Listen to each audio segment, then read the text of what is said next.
Oke guys, kita akan membahas mengenai apa sih remer throttle body pada motor injeksi dan seberapa efeknya mempengaruhi terhadap performa mesinnya. Jadi throttle body di motor injeksi ini berfungsi untuk mengatur banyaknya pasokan udara yang masuk ke mesin. Jadi dengan melalui katup kupu-kupu yang ada di sini. Melalui katup kupu-kupu ini udara akan terhisap masuk. Ya. Hanya udara. Kenapa? Karena ini motor injeksi. Motor injeksi yang dihisap adalah udara. Lalu bensinnya bagaimana? Ya, bensinnya akan disemprotkan oleh yang namanya injektor. Jadi injektor ini akan menyemprot bensin sesuai dengan kebutuhan yang diinginkan oleh mesin. Maka pertanyaannya adalah ya, jika ingin memperbesar tenaga, maka udara harus diperbanyak, bensinnya juga harus diperbanyak. Itu yang menjadi kunci. Jika Anda melakukan memperbanyak fuel, bensin, ya, tapi udaranya itu tetap, maka yang terjadi adalah campurannya akan sangat kaya. Campurannya sangat kaya tidak berarti motor Anda tambah bertenaga, itu salah besar. Motor yang bertenaga adalah motor yang memiliki campuran kombinasi antara bensin dengan udara yang betul-betul stoichiometrik atau ideal. Jadi ketika Anda memperbesar bensin yang menyemprot di mesin atau ruang bakar itu Anda perbanyak dengan cara Anda mengganti ECU. Oke, bensin Anda perbanyak tapi udaranya tetap. Maka yang terjadi apa? Ya, campurannya terlalu kaya. Anda tidak akan mendapatkan power. Maka apa yang harus Anda lakukan? Maka besarkanlah saluran udara ini. Dengan Anda memperbesar saluran ini, maka udara yang masuk debitnya akan semakin besar. Udara yang masuk besar, maka bensin yang Anda semprotkan Anda bisa paksa lagi dengan jumlah yang lebih besar. Artinya apa? Udara banyak, bensin banyak, campuran tetap ideal. Perbandingan antara bensin dan udara juga tetap ideal. Ya, ini yang harus Anda lakukan. Beda dengan yang sebelumnya. Anda memperbanyak bensin, udaranya tetap. Atau kebalikannya, udaranya Anda perbesar, tapi bensinnya tetap. Ya sama saja, nggak akan ketemu yang namanya power. Ya, jadi kita akan bahas. Ya inilah fungsinya dari throttle body. Ya, jadi, mengukur throttle body, Anda harus ukur di bagian kupu-kupunya, bagian dalam. Ya. Di bagian dalam ini kupu-kupunya atau butterfly-nya. Contohnya seperti ini butterfly-nya. Ya, bukan di ujung sini, bukan. Atau mungkin di ujung ini, bukan. Tapi di butterfly-nya, di kupu-kupunya. Oke, kita coba ukur. Yang pasti Anda harus punya alat ukur inside seperti ini, ya, untuk mengukur kedalaman, dan dia digital. Oke. Nah di sini dia terbaca 12,7. Ini sudah dikalibrasi, ya. Jadi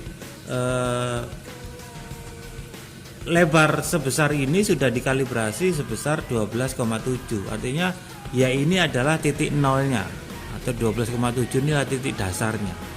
Jadi ketika suatu lubang kita ukur, misalkan langsung masuk ini 12,7, ya memang itulah 12,7. Oke. Nah coba kita ukur. Oke, kita buka pengunci. Oke. Nah, kita ukur yang bagian langsung dalam kupu-kupunya.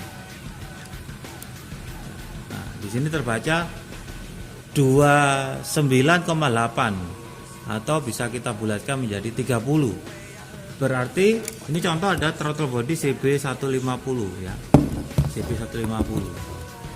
Berarti CB150 venturinya atau diameter throttle-nya adalah 30 mili atau lebih tepatnya adalah 29,8. Kalau di ujungnya di sini beda lagi. Nah, 30,9 hampir 31. atau mungkin di ujung sebelah sini. Nah, 34,6. Ini salah ya. Jadi yang dinamakan Venturi throttle body itu ada yang ada di dalam katup kupu-kupu ini. Ya. Jika Anda pernah dengar istilah, oh saya reamer, ya. Tapi Anda tidak mengganti katup kupu-kupu, ya itu sama saja bohong. Ya, Anda dibujui ya. Itu bukan reamer namanya, bubut. Reamer itu adalah membesarkan keseluruhan dari ujung sini sampai ke ujung sini, termasuk mengganti koin atau katup kupu-kupu ini dengan yang lebih besar. Ya, ini contohnya kita sudah punya. Ini motor CB150 yang sudah kita reamer. Coba aja kita perhatikan. Oke. Nah, diameternya menjadi 32,3.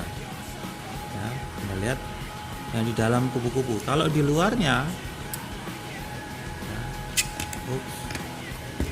hampir sama ya, 32,2. Kemudian sedangkan di moncongnya bisa 34 atau ya 34,5. Nah, oke, standar dari CB150 Venturinya kalau kita ukur adalah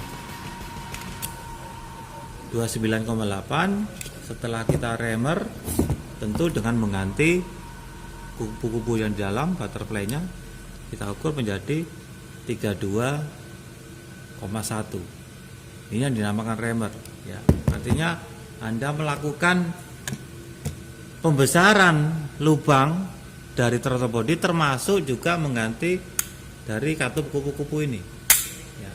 Dan yang pasti proses reamernya harus presisi ya. Artinya tidak ada celah di antara samping-sampingnya di sini ya. Benar-benar presisi tertutup, tidak ada celah sama sekali ya. Kalau yang salah ya ketika dipasang ya samping-sampingnya ini akan ada celah. Itu yang salah. Nah, ini terlihat kan rapi ya, tidak ada celah, tidak ada pantulan cahaya di sini. Nah, ini contoh juga throttle body X-Max yang sudah kita reamer. Standarnya dia 33, kemudian kita reamer menjadi, kita lihat, kita ukur yang bagian dalam, nah, 37,3 X-Max ya. Kalau kita ukur di ujungnya bisa 41,8 ya. Tapi salah, yang kita ukur adalah bagian dalam atau yang di kupu-kupu ya, 36,9 atau 37 tadi. Nah, ini yang dinamakan dengan reamer atau membesarkan throttle body ya. Sekali lagi dengan mengganti koinnya juga ya. Rapi, presisi. Samping-samping dindingnya tidak ada celah udara atau tidak ada pantulan cahaya. Oke. Udara Anda perbesar, maka bensin bisa Anda perbanyak. Tentunya campurannya harus tetap ideal ya, perbandingan stoichiometrik antara bensin dengan udara. Semakin banyak campuran bensin dan udara yang Anda masukkan ke dalam ruang bakar, pasti motor Anda pasti jadinya tenaganya lebih besar, itu pasti. Nah, ini kita contoh juga, ini adalah throttle body CRF 150. Kita ukur berapa sih? Ternyata cuma 26,4. Semakin keluar mendekati 27 ya, ternyata tengahnya hanya 26. Kemudian kalau di ujung moncongnya ini dia berapa? 30,7. Oke. Ya, seperti itulah kira-kira pembahasan mengenai throttle body. Dan ingat ya, Anda bermain throttle body, tentu Anda harus bisa mengatur fuel ya, dan bisa mengatur semprotan injeksi juga. Anda memperbesar udara tanpa mengatur semprotan bensin sama saja bohong ya. Udara banyak, bensinnya sedikit, campuran jadi miskin, mesin Anda akan cepat panas, berbahaya juga, power juga tidak akan keluar. Jadi yang ideal adalah udaranya diperbanyak, bensinnya juga diperbanyak, sehingga mencapai campuran yang ideal juga antara bensin juga dengan udara. Oke, seperti itu mungkin guys penjelasan singkat dari saya. Kita akan bahas lagi, ketemu di pembahasan berikutnya. Oke, thank you.